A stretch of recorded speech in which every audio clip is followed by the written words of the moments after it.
What is up, guys? I'm going to keep it brief.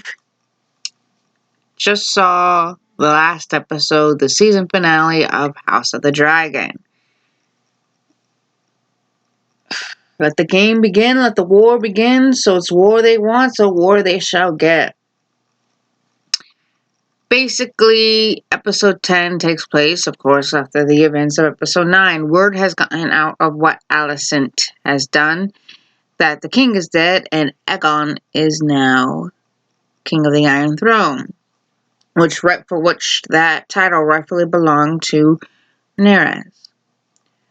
Well, Rhaenyra has escaped and tells Rhaenyra, hey, this is what's going on. Your throne has been taken, so you're going to have to figure out what you want to do, because the Greens are coming for you. As an act of war, Daemon starts to make plans. It isn't until Otto Hightower comes in with the conditions. Basically telling Rhaenyra, hey, because, you and Alicent are great friends, you should probably take her, off her, things like that. Daemon wants war, Rhaenyra does not. However, she feels that there's a way to do it in peace. Daemon's not happy about it. So eventually, as the story goes on, people bow to her as their queen, as Rhaenyra's queen, and with this whole thing causes her to have a miscarriage, losing her child. The guy, I can't remember his name, but the guy that helped Rhaenyra try to escape, he brings in the crown and starts to take the oath of the Night Watch. And people bow to her, and of course Rhaenyra doesn't really bow to her. Rhaenyra at first doesn't show her support. Basically tells the Serpent King, who's near death, who's sick and dying, tells them, hey, this is what's going on. And seeing that, let's get real here, we're all in danger here, let's stop this bullshit and let's, team up. He then says, okay, we'll stop the ports. We'll seize the ports for King's Landing. We'll seize the ports there. We won't do anything, no imports, things like that. They start to give him support and things of that nature. She says, okay, I will act, but I want to know who's my allies, who are my supporters, and who's not. As far as we know, the Starks are my supporters. The Baratheons are my supporters. Things of that stuff, The Lannisters are no longer, things like that. So, like the 5 families that we know in Game of Thrones, she wants to know, do we still have them? So, they're trying to get dragon riders, trying to get as much support as they can, because danger is coming. The Greens are coming. The Greens are coming.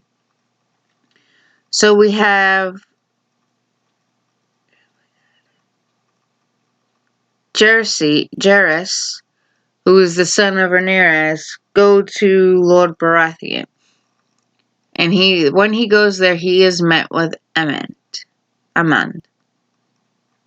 And, the reason why Baratheon will not serve Rhaenyra is because they have a far better idea, better offer that Aegon gave. So in a panic, basically there's a fight. A fight's about to happen. But Jaehaerys knows better not to make the first move, because, that's not what you do. He takes off running and tells his dragon Erax, hey, obey, stay calm, let's go. Because he knows that if he's panicking, the dragon's going to go by what they're feeling. And the same with Aemond. Which leads to this sort of epic scene. For some reason, Vanguard was not listening to Aemond. And that's because of emotion. Like a horse, the horse can only go by what you're feeling. The same thing as a dragon. So, despite Aemond not liking what they did to him, they gave me a pig and I lost my eye, things like that, he still has that hatred. So because of that hatred, Vanguard still has it. So, they're in the rain, they're trying to get out of it, and you can see the sheer size of Vanguard. Vanguard is is a huge mofo.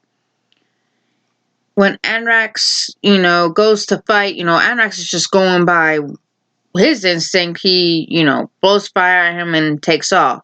In the process, all of a sudden, they get cornered, and in the process, both Juras and Anrax get killed because Vanguard bit down and killed them. Emma knows that, I'm in deep shit right now. News gets out of her son's death, Rhaenyra's, and Rhaenyra's it's like fuel to the fire. Emma realizes, I am in trouble. So the Blacks have fuel that they need to go, alright, you took my son from me, I'm gonna take what's yours. That's basically the end of the episode. The end of the episode, war has been come. It's a war you want. I try to do this right. It's a war you shall get. So. Crazy. Yeah. But yeah. Like I said, I was going to keep it brief. What did I think about this episode? I mean, yeah, of course, there's a lot of talking involved, but that's only because it's leading up to the anticipation. I know that anticipation goes with that ending scene. So, what did I think? I'm going to give it a 9. This season's rose and fell, only because you're leading up to the main event, the Civil War. The war that started it all. That's about it. That's going to be it for me today, guys. Hope you enjoyed this video. Like I said, I'm only going to keep it brief. So, hopefully you liked it despite that. Like, subscribe, favorite, share, do whatever it is you guys do. You guys have a wonderful day out there, and be safe.